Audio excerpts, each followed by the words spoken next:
कृष्णा कृष्णा हरे हरे, हरे राम राम राम राम हरे हरे।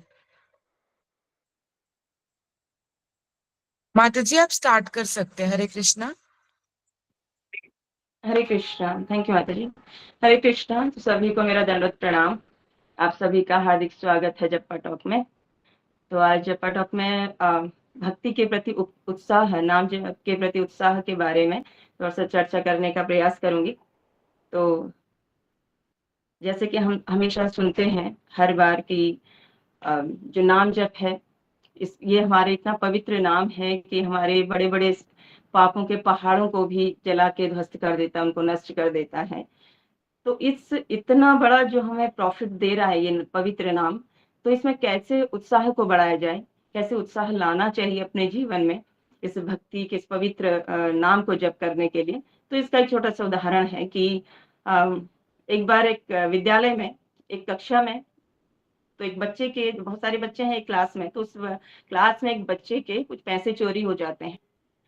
तो वो बच्चा शोर मचाता है कि मेरे पैसे चोरी हो गए, पैसे चोरी हो गए। तो इस समय अभी टीचर क्लास में नहीं थे, तो सभी बच्चे आपस में पूछने लगे कि किसने करी, किसने करी।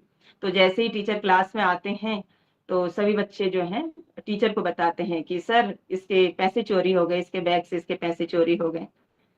तो सर पूछते हैं कि किसने चोरी किए, किसने इस बच्चे के पैसे चुराए। तो जो बाकी क्लास के बच्चे थे वो एक बच्चे की ओर इशारा करते हैं कि इसने चुराए हैं। तो टीचर उनसे पूछते हैं कि बेटा क्या तुमने इनके पैसे चुराए हैं। तो बोलता है कि नहीं सर, मैंने पैसे नहीं चुराए। लेकिन सर ने बोला कि लेकिन ये तो कह रहे हैं कि तुमने चुराए हैं। तो उस बच्चे ने क्या किया, अपना सर झुका लिया। अब सर झुकाने का मतलब कि तुमने ही चोरी किए हैं, ये प्रूफ करने लगा कि सारे बच्चे भी बोलेंगे सर हमने बोला था ना, यही चोरी कर, इसी ने चोरी किया, ये चोरी करता है, इसी ने चुराए हैं इसके पैसे। अब टीचर उसको डांटने लगे। तो कम से कम 10-12 मिनट टीचर ने उस बच्चे को डांटा, उसकी पिटाई भी की।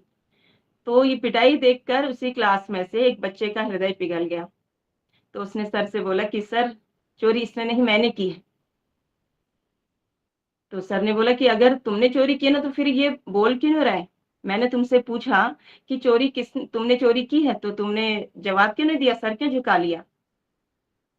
तो उस बच्चे ने कहा कि मैंने, जब आपने मुझसे पहली बार पूछा कि आपने चुराए हैं, तो मैंने मना किया कि सर मैंने चोरी नहीं की। लेकिन आप फिर से मुझसे पूछ रहे हैं, अगर मैं बार बार इसी प्रश्न का उत्तर देता रहूंगा तो इसमें लॉस किसका है, मेरा।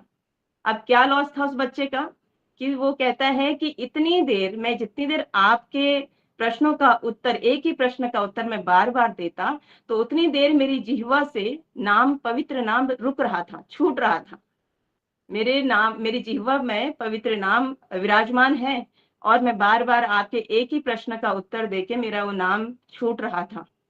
तो यदि मैं कहूं कि मैं आपसे ये आर्गुमेंट करूं कि सर नहीं नहीं मैंने नहीं चुराई, मैं बार बार अपने आप को निर्दोष साबित करने के लिए अगर ये बात बोलूं, तो क्या है कि मेरा ही लॉस हो रहा है। तो टीचर ने बोला कि इतनी देर तुम पीट रहे हो मुझसे, इतनी देर तुमने मुझसे डांट खाई है, तो तुम्हें क्या समझ नहीं आया कि मुझे बताना चाहिए दोबारा से। तो उस बच्चे ने कहा कि सर जो पिटाई है, जो आप डांट रहे हो, ये तो इसी जीवन का है, ये जो मुझ पर चोरी का इल्जाम लगा है ना, ये तो इसी जीवन का है। लेकिन जो ये हरिनाम है, जो पवित्र नाम है, ये मेरे अगले जीवन में भी काम आने वाला है। तो मैं इस जीवन के क्षणिक कुछ क्षणों के लिए, कुछ अपने इस परिस्थिति को सुधारने के लिए कि मैंने चोरी नहीं की, इस इल्जाम से बचने के लिए मैं आपको बार बार ये बात बताऊं कि मैंने चोरी नहीं की, मैंने चोरी नहीं की। तो उतनी देर जो मेरा नाम छूट रहा है, इसमें मेरा सबसे बड़ा लॉस हो रहा है, ये मेरा सबसे बड़ा नुकसान है इसमें। तो इसलिए मैंने उचित समझा कि आपको मैंने एक बार बोल दिया कि मैंने चोरी नहीं की, अब मैं बार बार, आप मुझसे पूछेंगे, बार बार मैं वही जवाब दूंगा कि मैंने चोरी नहीं की, मैंने चोरी नहीं की, तो मेरा तो समय वेस्ट हो रहा है, मेरा समय निकल रहा है ना। तो इसी प्रकार से हमारे भी जीवन में ना, हम जो क्षणिक भौतिक सुखों में या भौतिक आनंद में अपनी इंद्रियों को या अपने आप को व्यस्त रखते हैं, तो ये हमारा बहुत बड़ा लॉस है। तो इसे हमें समझना है कि जिस नाम जप से, जो भगवान या हमारे गुरु महाराज आचार्य जो इतना प्रयास करके हमको यहाँ तक लाए हैं, हमें ये पवित्र नाम दिया है, उस नाम को हम कुछ क्षणिक सुख के लिए, क्षणिक आनंद के लिए, इस संसार के, इस भौतिक संसार के, तो उसके लिए हम अगर इसको त्याग देते हैं तो सोचिए हमारा कितना बड़ा लॉस है हमारे जीवन का, है ना? तो इसीलिए ये चोरी का इल्जाम उसने अपने जीवन पे लेने के लिए वो तैयार थे, ताकि उनके जो जीवन से वो उनकी जिह्वा से हरिनाम ना छूटे, है ना? तो इसलिए ये इतना पवित्र नाम है। तो यही जो बालक था, ये एक दिन बहुत बड़े संत बने वृंदावन में, इन्हें ब्रजवास इन्होंने किया। अभी इनका शरीर छूट चुका है, लेकिन ये ब्रजवास इनको मिला और वहां पर एक महान संत के रूप में ये उभरे। तो ऐसे ही श्रील प्रभुपाद कहते हैं कि जो भक्ति है ना, spiritual life is very simple but not easy. भक्ति का मार्ग जो है बहुत सरल है, लेकिन ये आसान नहीं है। आसान क्यों नहीं है? क्योंकि हम इसको अपने जीवन में उतार नहीं पाते हैं।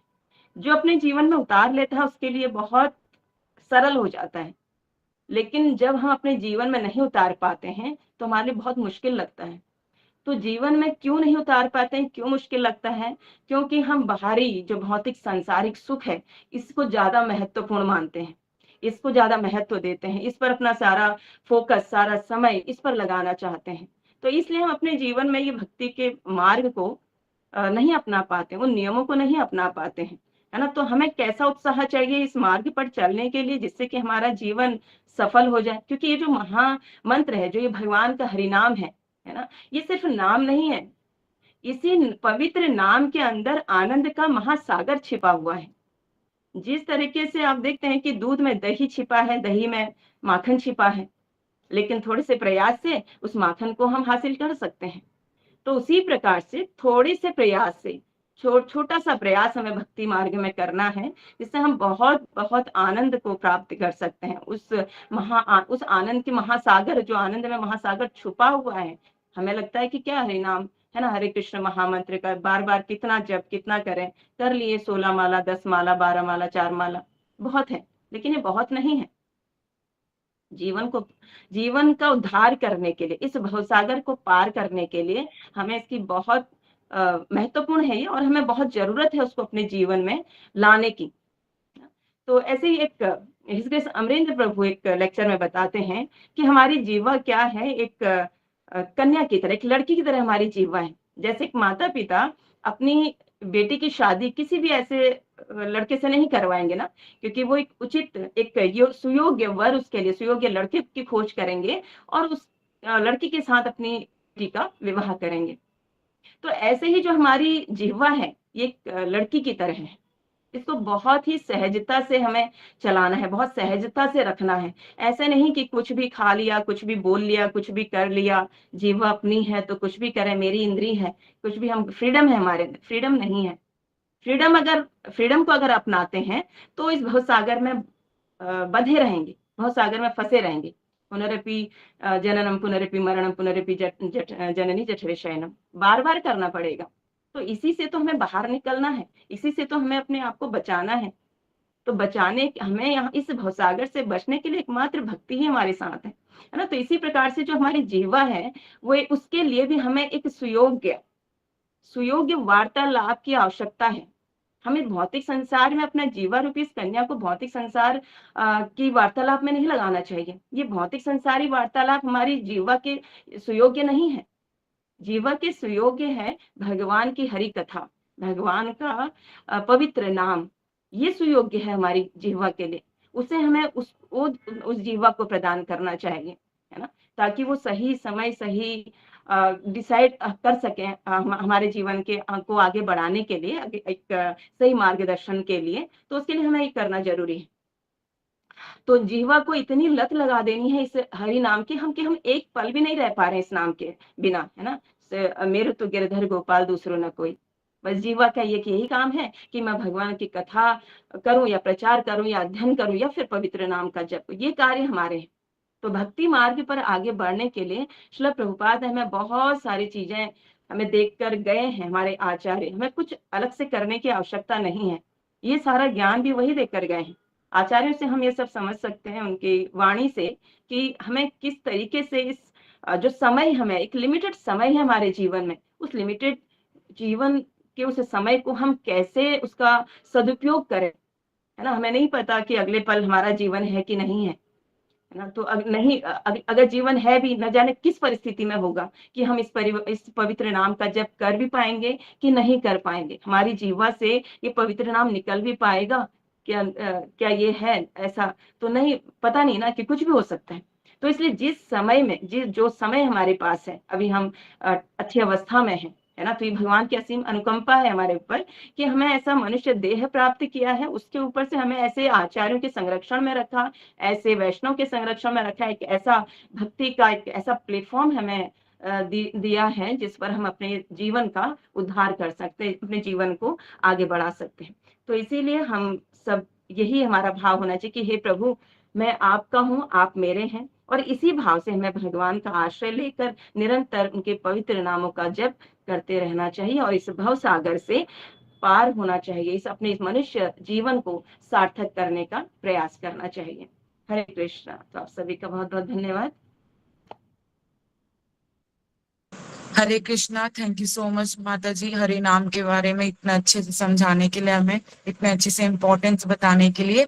लेट्स थैंक्स माता जी by loudly chanting Hare Krishna Krishna Krishna Hare Hare, Hare Rama Rama Rama Hare Hare. Let's welcome book for book reading